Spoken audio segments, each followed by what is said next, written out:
Hello, olá, tudo bem? Good morning, good evening or good afternoon. Ezequias Lourenço, seu amigo. Estamos aqui de volta com o nosso programa Você em Foco Desenvolvendo Pessoas. Uma programação toda especial, um bate-papo, uma reflexão sobre a vida, sobre as práticas de vida, né? Sempre com uma perspectiva cristã e usamos sempre aqui literatos, né?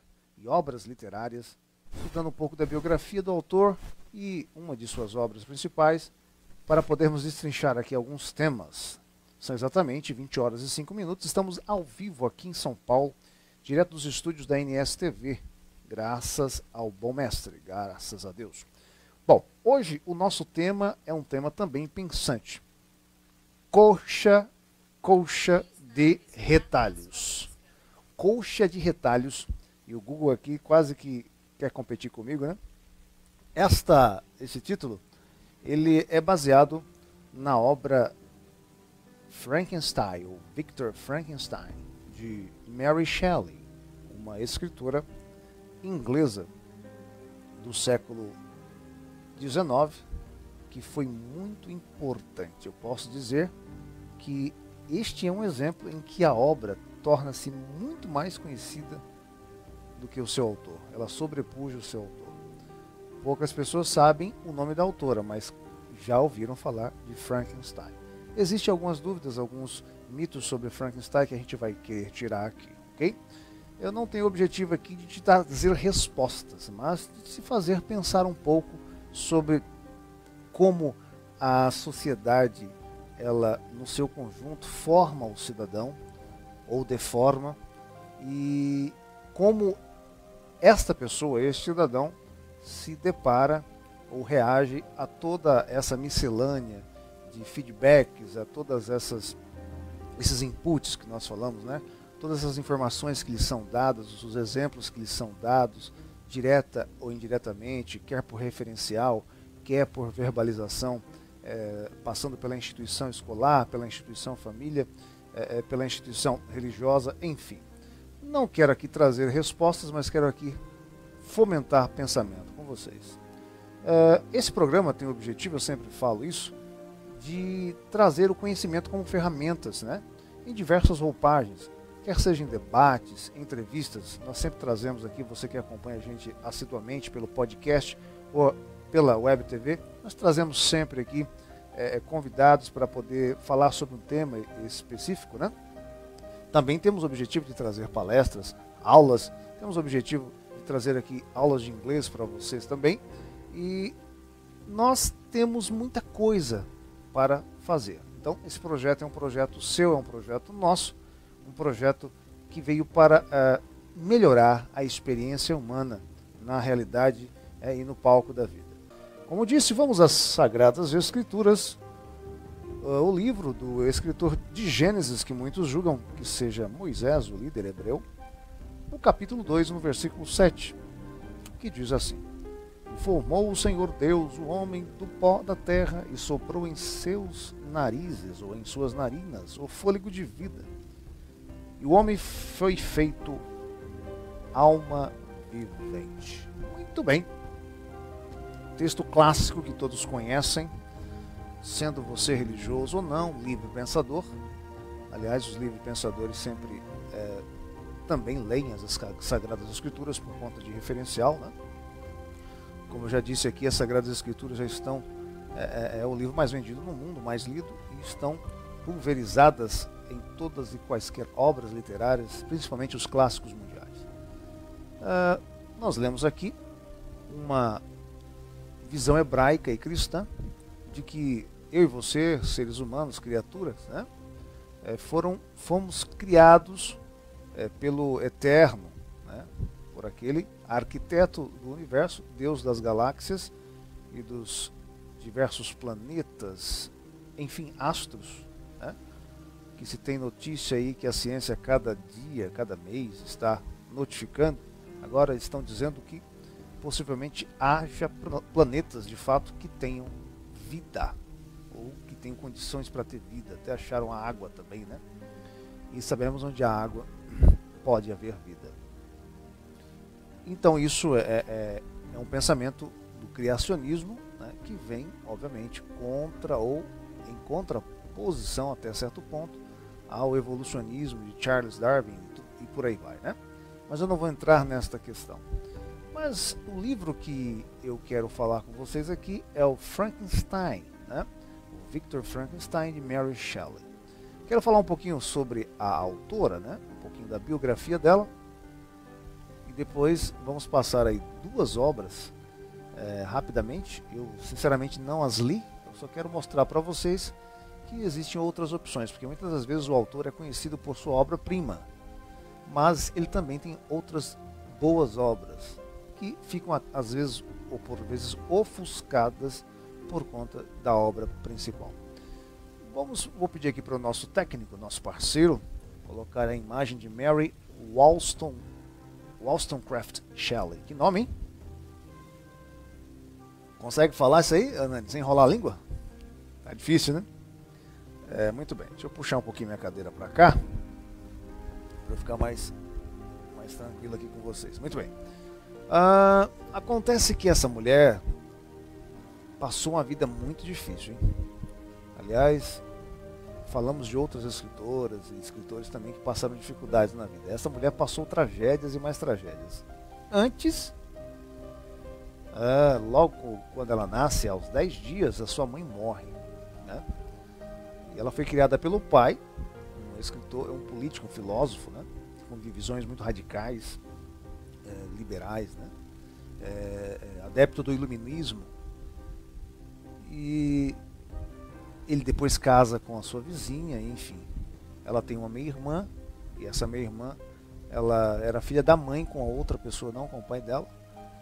Mas aí a mãe morre, né, 10 dias após dar à luz a Mary Shelley, e logo ela, quando o pai casa com a vizinha, né, ela vai morar com outra família e tudo mais.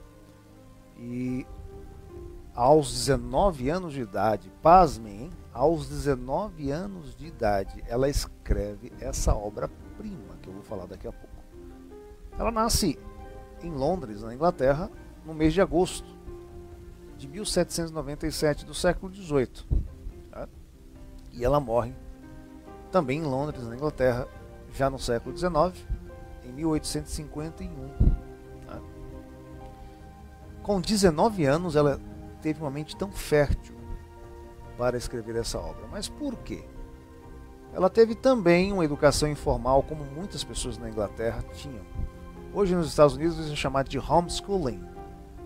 No Brasil, em português, poderíamos chamar de aulas em casa, né, ou tutoria em casa, em que o pai, detentor de uma vasta biblioteca, a mãe dela foi uma feminista, né, a Jane, né, que também tinha o sobrenome, obviamente, né, Wollstonecraft Shelley. Ela foi uma mulher assim muito proeminente nos seus escritos.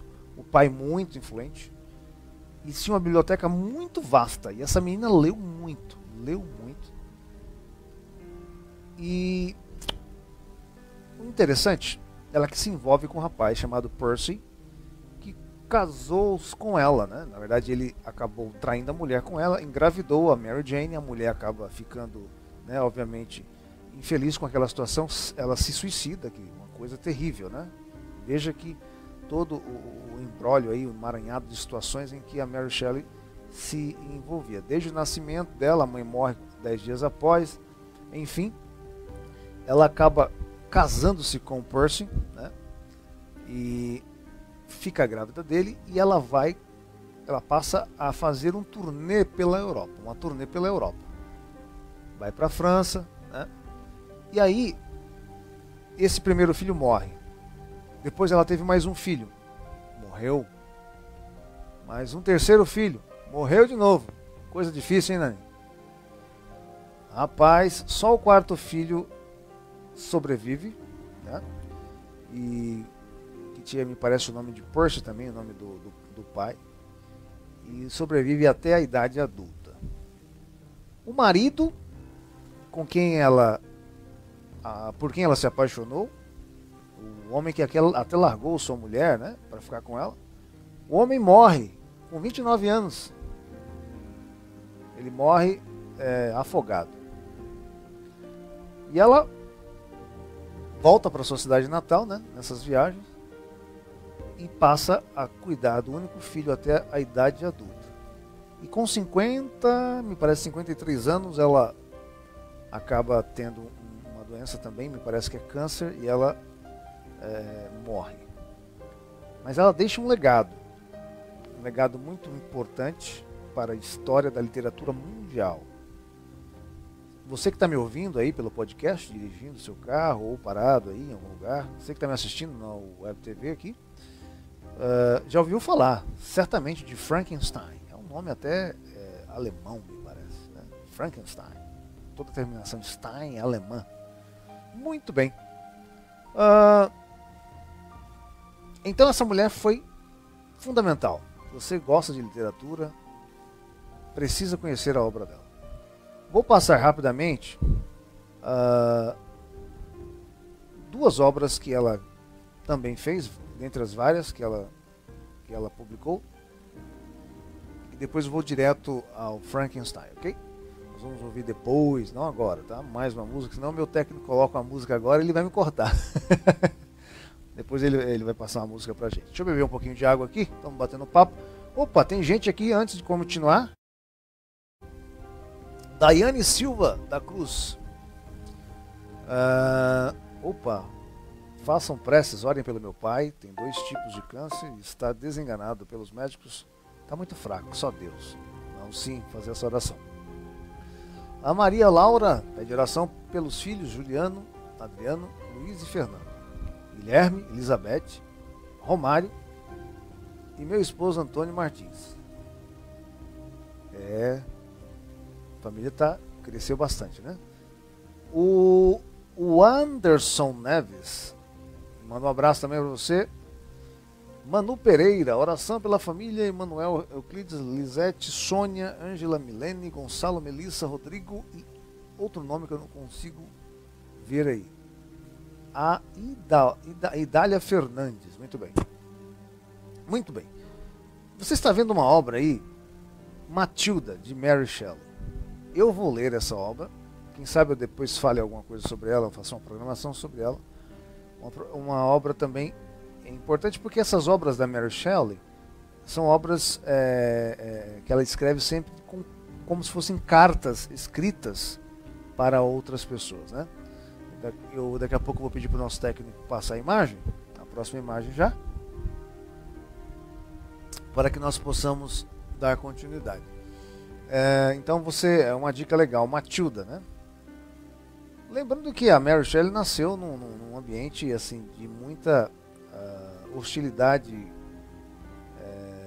intelectual, cultural. Por que hostilidade? Porque o pai era um filósofo, tinha aspirações políticas, iluministas, era professor e influenciava muita gente. Tanto é que o marido dela, o Percy, né, ele era pupilo, ele era aluno, admirava o pai dela e acabou conhecendo a Mary e casou com ela, apaixonou-se e casou com ela. A mãe era uma feminista ferrenha, que escreveu até uma carta, que foi também muito conhecida como Reivindicação das Mulheres, né? Então assim, ela cresceu nesse cenário. Então é natural que os pensamentos dela sejam reacionários, que eles vão à contramão, né, do que pensava a sociedade daquela época, né, a sociedade vitoriana, em que havia muito radicalismo, a mulher era tida como muito submissa e a intelectualidade era apenas exercitada pelos homens, né. Ela escrevendo essas obras foi um desafio muito grande e ela conseguiu colocar de suas experiências ou de sua visão de mundo, né, através da literatura. Foi uma válvula de escape, foi aí o meio pelo qual ela soube, né, ela conseguiu expressar aí a sua opinião, até hoje ecoa, né? Rapaz, Samuel Ribeiro de Matos, que é o meu tio, gente boa, Deus abençoe meu sobrinho. Deus abençoe, Samuel. Grande abraço, hein? Olha aí, hein? Um abraço. Deus abençoe você, viu? Tem essa outra obra aí dela, ó, Mary Shelley, O Último Homem, né? Também é uma obra que eu pude dar uma olhadinha rapidamente na sinopse, é fantástica, mas eu não conheço detalhes. É algo que eu vou deixar para vocês aí também terem aí a sua opinião após a leitura, ok? Bom, agora nós vamos direto ao assunto, temos bastante coisa interessante hoje. Próximo slide, por gentileza. Nani, corintiano. Você é corintiano, Nani? É nada. Logo, logo eu vou revelar o seu nome aqui ao vivo, hein? Eita, nós. Sabe quando o pessoal não gosta muito do nome, coloca meio apelido, né? Coisa boa. Muito bem, são 20 horas e 24 minutos. Você está assistindo, ouvindo aí o nosso programa Você em Foco, desenvolvendo pessoas, com seu amigo Ezequias Lourenço. Estamos aqui para pulverizar ideias, para trocarmos uma ideia ideias que são saudáveis aí para você, independente da sua visão de mundo, filosófica, religiosa, enfim. Você pode concordar ou discordar das opiniões aqui expostas. São opiniões sempre expostas com um pano de fundo cristão, né? Por vezes fazemos uma triangulação entre teologia, filosofia e literatura. Muito bem, agora você está vendo aí, ó, Frankenstein, Mary Shelley. Esse homem me lembra quando eu era criança, assistia muito a Família Addams. Você lembra disso? Esse CD que está assistindo aí, você deve lembrar. Parece aquele personagem da Família Addams, um camarada alto, uma testa bem protuberante, com cabelo, né? Com certeza, mais cabelo do que eu.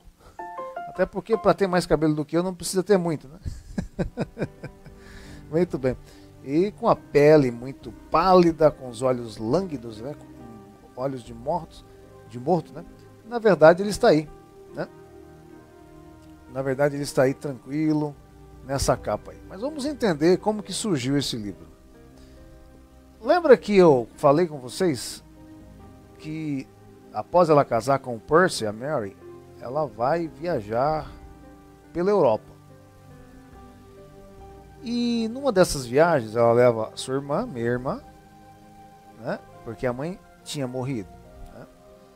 O pai até então, enfim, não se fala aí na biografia dela. Ela vai, né? Ela vai viajar, lua de mel, e nessas andanças, através do networking, através do relacionamento, né? Ela acaba indo ali próximo à Suíça, porque a Europa é pequena em relação ao Brasil, né? É bem pequena. Ela acaba se hospedando numa mansão com alguns escritores, né? Dentre eles, nada mais, nada menos do que Lord Byron. Eu estudei Lord Byron na academia, né? na faculdade de letras. Ele foi um grande romancista, né? Era um romancista meio deprê, né? Não era um romance assim, no sentido que a mulher vem, o homem dá a ela flores. Não, fala um pouco sobre o lado sombrio da vida, alguma coisa mais fala sobre angústias, mas assim, tem um nome, depressiva, né? Tem outro nome também que eu não consigo lembrar agora. E esse camarada era muito aclamado na Europa, né? Em todos os lugares, tinha vendido muito, né? Era chamado para apresentações, enfim, em todos os tipos de mídias daquela época. Era um homem muito afortunado. E não é que ele acaba se engraçando pela irmã da Mary? E eles ficam, no caso a Mary, a minha irmã e o marido, hospedados ali por muito tempo. Por conta de que não é como hoje aqui, pelo menos no Brasil, você faz uma viagenzinha para casa dos parentes, você fica 5 dias, o pessoal já está querendo mandar você embora, né? Vai embora, né? Não, fica 3 dias, um fim de semana, às vezes fica horas. Aqui em São Paulo você fica horas quando você vai, né? Aqui nós trabalhamos muito, graças a Deus. E acontece que eles estavam trocando ideias, havia ali uma áurea literária, todo mundo lia muito, lia a Bíblia, lia outros livros, concordava, discordava, tinham um apreço para uma escola de pensamento, outros para uma outra escola de pensamentos, quando surgiu uma ideia lá. Parece que foi o Lord Byron que teve essa ideia. Ó, vamos fazer o seguinte, cada um de vocês aqui vai, já que estamos aqui há algum tempo, não tem pressa para ir embora, né? Cada um de vocês aqui vai fazer aqui uma história, vai criar uma história de horror, de fantasma. Lembrando que, um detalhe, talvez não seja tão venha calhar aqui, mas eu lembrei, a Mary Shelley e o Percy e a própria família dela não eram pessoas ricas, não eram de famílias ricas, passaram muita necessidade, né? Enfim, voltando, fechando aspas aqui, no final, para resumir a história, a Mary Shelley ganhou. Ela ganhou escrevendo Frankenstein. Por quê? Porque ela ouvia, ela observava muito. E naquele tempo que ela passou naquela mansão, juntamente com aquelas pessoas, aqueles escritores, ela ouvia muito o Lord Byron e o Percy, que é o marido dela, né? Ela estava em lua de mel, a dialogarem, a discutirem, a trocarem ideias sobre a vida, sobre o propósito da vida, sobre a criação, sobre os objetivos. E ela ouvia muito isso aí. E ela passou a ouvir muito isso aí. E quando foi proposto o desafio de criar uma obra, todos criaram e ela aceitou, obviamente. E ela levou isso muito a sério. No final, ela ganhou. Ela acabou publicando esse livro, mas o nome ela não colocou, porque estávamos na sociedade, estamos falando do século XIX, muito preponderantemente de opinião e de atitudes masculinas, né? Até discriminatórias, e o pessoal pode chamar hoje de misógino, enfim, né? Não quero entrar nesse detalhe. E ela não colocou o nome, tanto é que as pessoas acharam por muito tempo que não era ela que tinha escrito, que ela nem teria capacidade, porque o marido dela escreveu o introito, escreveu a introdução do livro. Muito bem, só sei que este livro decolou, é um clássico. Bom, o que fala esse livro? Esse livro são 4 histórias, uma dentro da outra, né? Começa falando sobre um homem no navio, capitão de um navio, Robert Walter, que começa a escrever uma carta, me parece para o seu irmão, eu não me lembro se é para a sua esposa, enfim, de um homem que ele encontra quase morto numas montanhas gélidas. Ele acaba parando a sua embarcação, porque ele teria de parar mesmo, encontra aquele homem, ele dá o seu chá quente, dá um banho, dá um cobertor, dá guarida a ele dentro da embarcação, e aquele homem começa a contar a sua história. E qual que era a sua história? A sua história é que ele era um cientista que era obcecado em fazer experimentos, e ele havia criado um ser. Olha que interessante. Entra até numa questão teológica aí. Ele havia criado um ser, uma criatura que era feita de partes de seres humanos. Cabeça de um, tronco de outro, braços de um, mãos de outro, enfim, pernas. Todo montado, cerrado, dentro do seu laboratório. E de alguma forma, o texto não diz, não deixa claro, este homem passou a ter vida. Passou a ter vida. Então, quando este homem acaba tendo vida e levantando-se, um homem de quase 3 metros de altura, o Victor Frankenstein, que é o doutor, que é o cientista, não é a criatura, não é alguns chamam de monstro, esse é um dos mitos que cai por terra. O Victor Frankenstein sai correndo, não quer saber, tomou um susto. Ele estava tão concentrado na sua criação que ele não imaginava que aquilo poderia ter vida, que aquilo poderia ser tão horrendo. E a criatura não sabia falar, mal balbuciar, some. Quando ele volta para o laboratório, a criatura não estava mais. Passa-se o tempo. Há um assassinato na cidade e é o irmão do próprio Victor Frankenstein que é assassinado. E aí a empregada da casa acaba sendo acusada da morte da criança. Era o irmão mais novo. E ela acaba sendo vítima da pena capital. Ela morre. Só que o Victor Frankenstein, o cientista, tem certeza que quem matou não foi a empregada. Foi sim a criatura. Enquanto isso, a criatura estava andando e acaba recebendo guarida numa casa de um homem cego com a sua família. Pelo fato do homem ser cego, não conseguia enxergá-lo, então não ficaria com medo dele. E ali, naquele ambiente, ele passa a entender as pessoas e passa a desenvolver a capacidade da fala. Mas logo também ele é expulso, porque as pessoas têm medo dele. Ele acaba sendo rechaçado, enxotado. E ele volta para se vingar do seu criador, do Dr. Victor Frankenstein. Enfim, você precisa ler a obra. Então eu quero trazer esse raciocínio para vocês. Coxa de retalhos. Até que ponto somos feitos pela sociedade ou deixamos-nos fazer pela sociedade psicologicamente? E até que ponto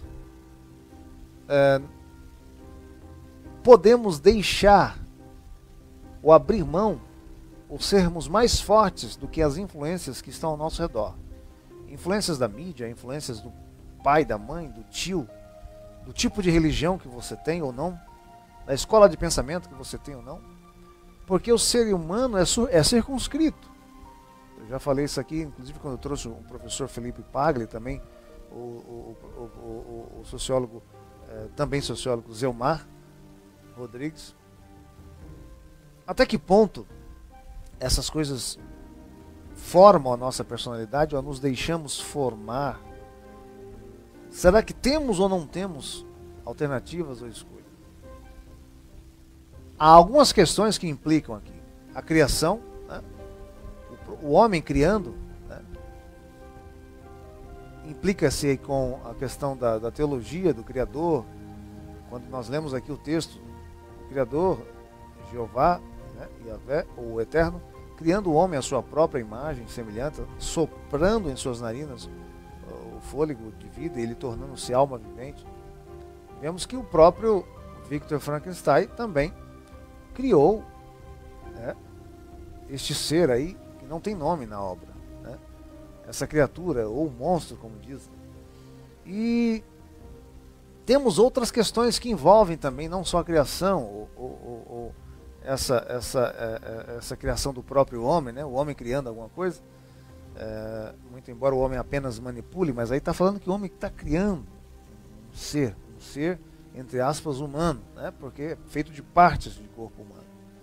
Mas também tem outras coisas que implicam aí nessa obra.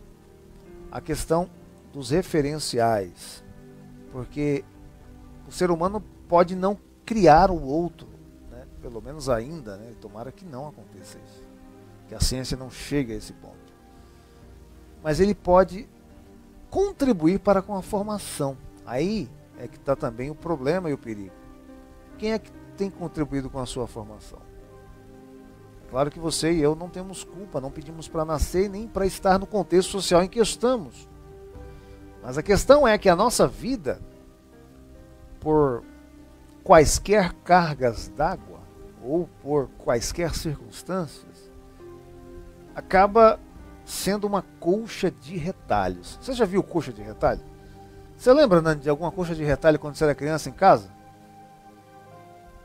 Minha avó fazia também, né? A gente passava uma infância que era até quente, gostoso, mas era azul, amarelo, laranja, marrom, preto, cinza. Costurava, colocava no chão, virava tapete. Costurava, colocava na cama, ficava bonito. Costurava, servia de cobertor, até de cortina, né? Colcha de retalhos quer dizer algo que não é uniforme, é um conjunto de peças, né, de pano juntas, formando uma outra. A semelhança da própria criatura, que era um conjunto de partes humanas formando uma criatura que, segundo a obra, você percebe que ela não tem um mau espírito, mas ela torna-se ruim, ela passa a fazer coisas ruins, ela acaba matando alguns personagens durante a história, volta para poder se vingar do seu Criador, foge muitas das vezes das circunstâncias, porque existem pessoas apontando, existe preconceito. Muito bem, o primeiro assunto que eu quero tratar com vocês aqui, vou pedir para o nosso técnico aí, já colocou a imagem, você está vendo aí que está ouvindo pelo podcast, um menino agachado de cócoras, com os braços sobre os joelhos, de cabeça baixa, você não consegue ver o rosto dele. Eu quero falar sobre abandono. Eu particularmente tenho uma história de vida assim. Eu fui abandonado com 1 mês de idade. Pegaram-me para criar, né, graças a Deus. Fizeram seu papel com muito carinho. Foi uma avó que eu tive, uma mãe, que já partiu para a eternidade e me deu os princípios cristãos, os princípios do Evangelho. E apostou em mim, graças a Deus. Hoje eu sou o homem que sou, tenho a família linda que tenho. Graças a Deus é a instrumentalidade desta mulher. Mas infelizmente as pessoas são abandonadas às vezes dentro das suas próprias casas, com seus pais de lado, né? Não é dada a elas atenção, a nutrição emocional, psicológica. Muitas das vezes a bronca que a pessoa precisa, corretivo para ela poder se dar bem na vida, para ela poder prosseguir na vida.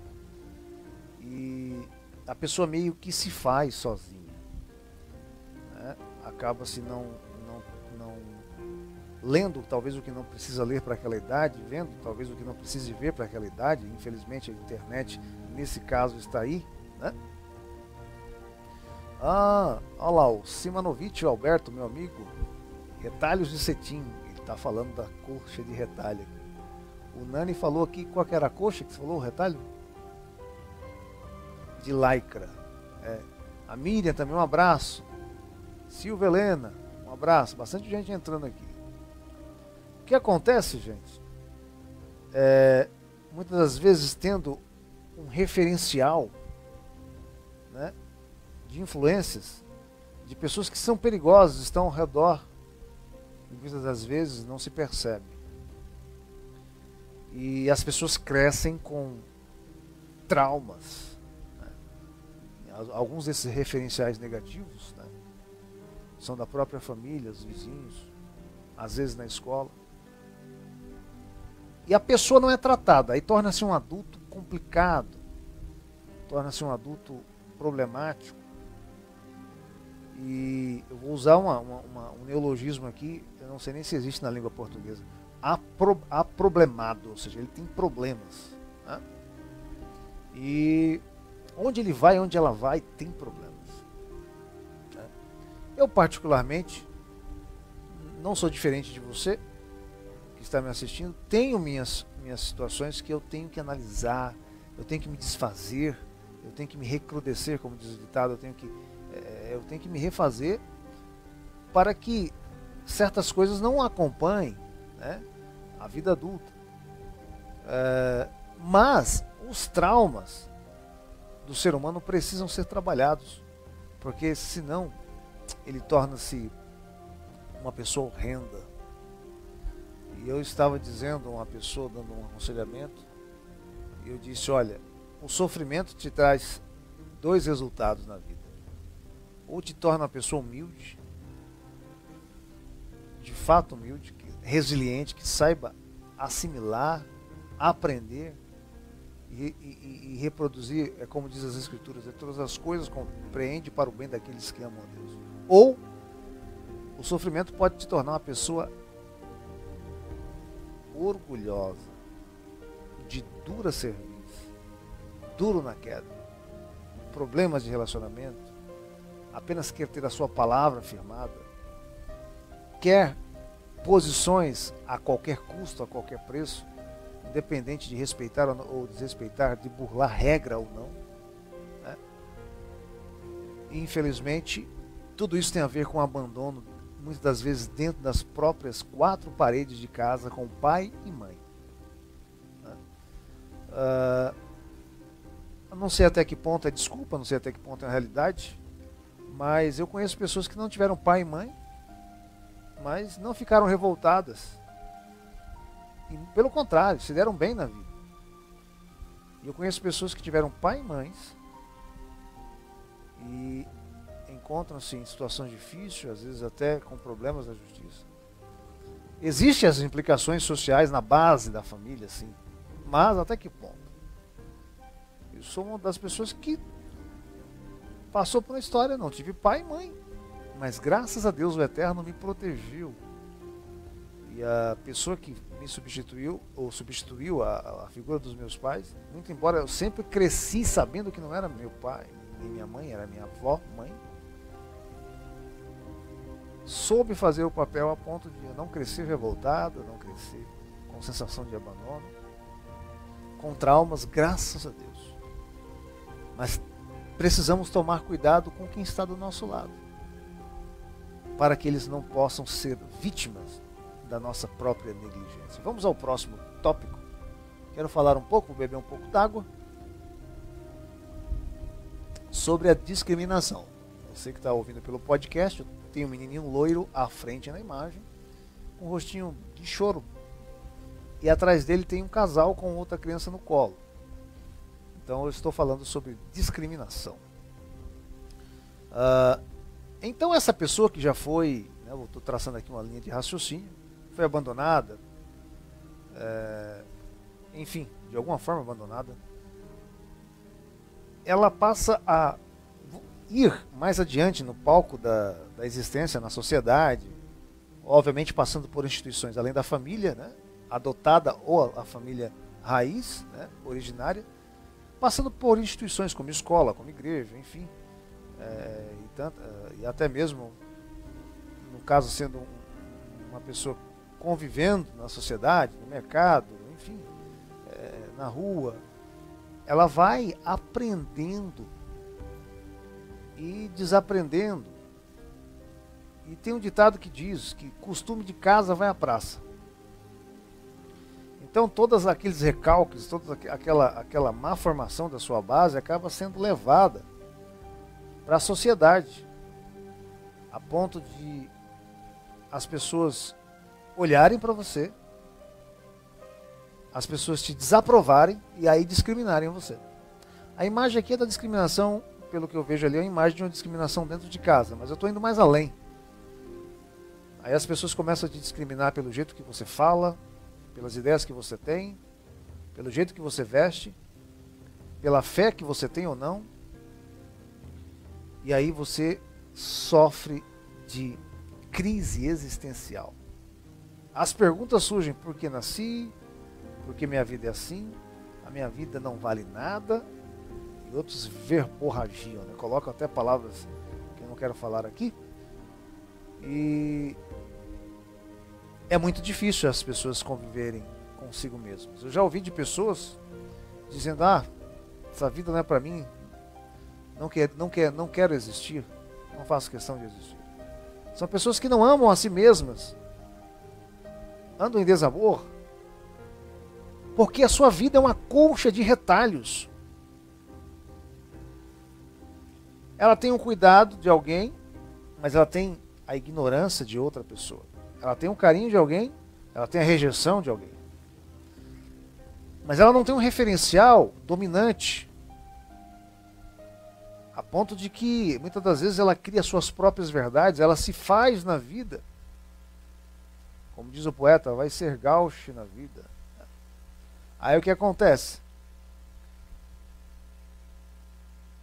Talvez não justifique, mas também por situações semelhantes surgem os psicopatas, os serial killers na vida.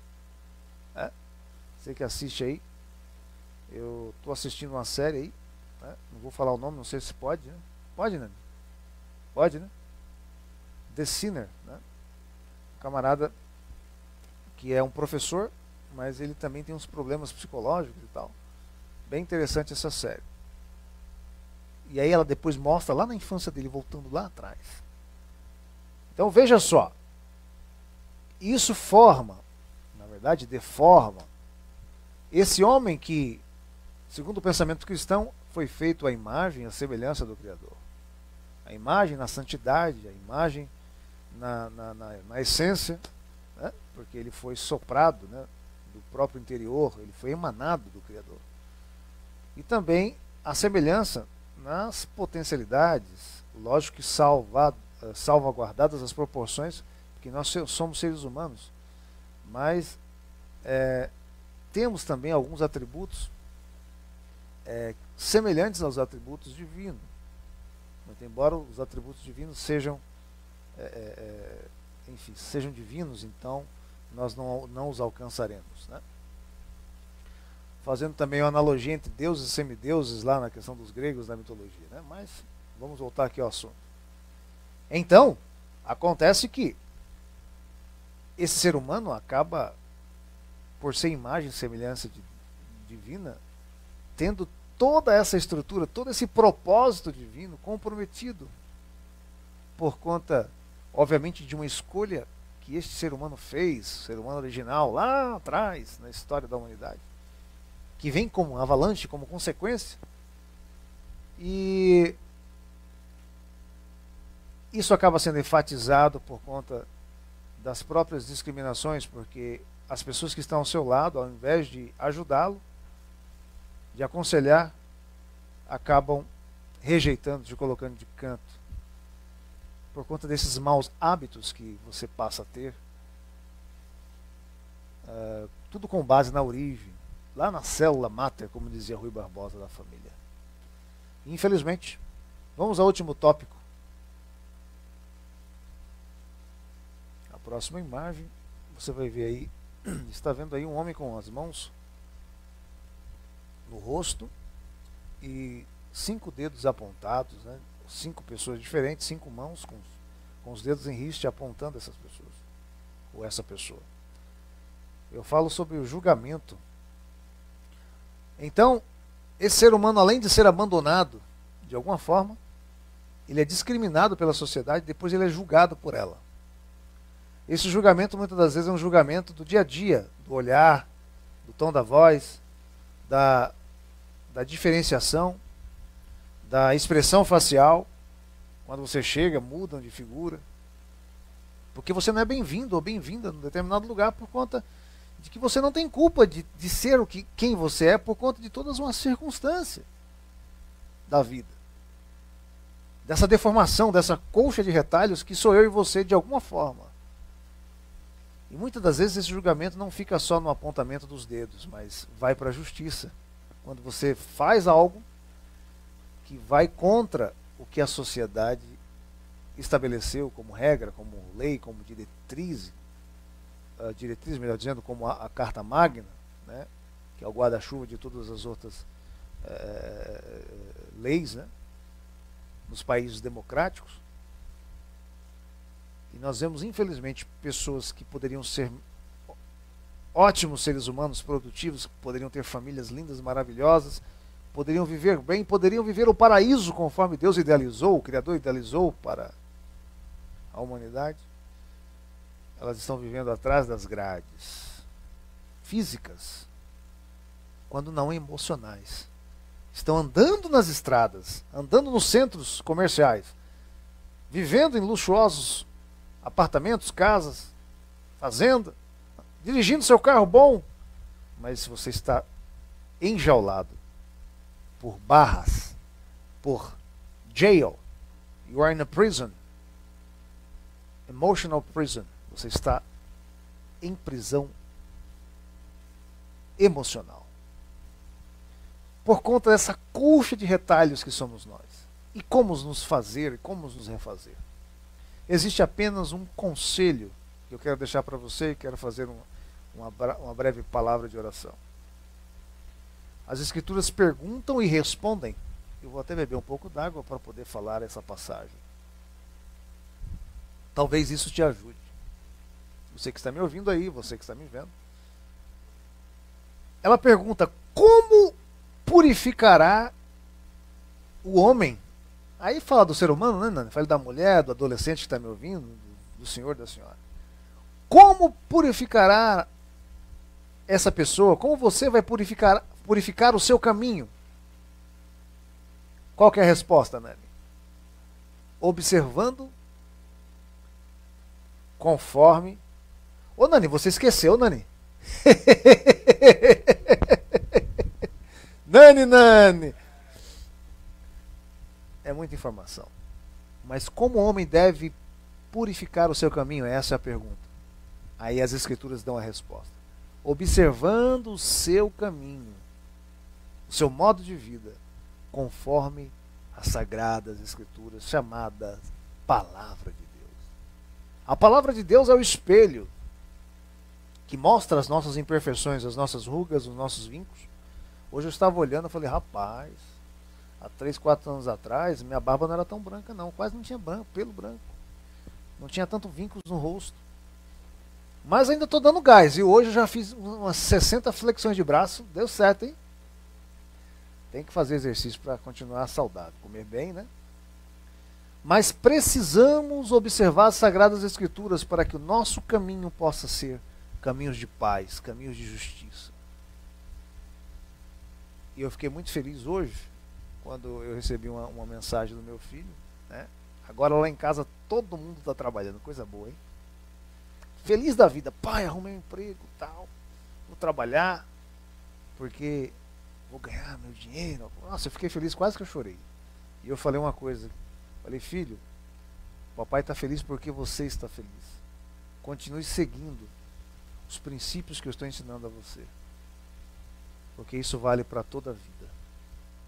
E esses princípios eu aprendi através da palavra do Evangelho, das boas novas, observando e tenho observado até hoje a minha vida conforme a palavra de Deus.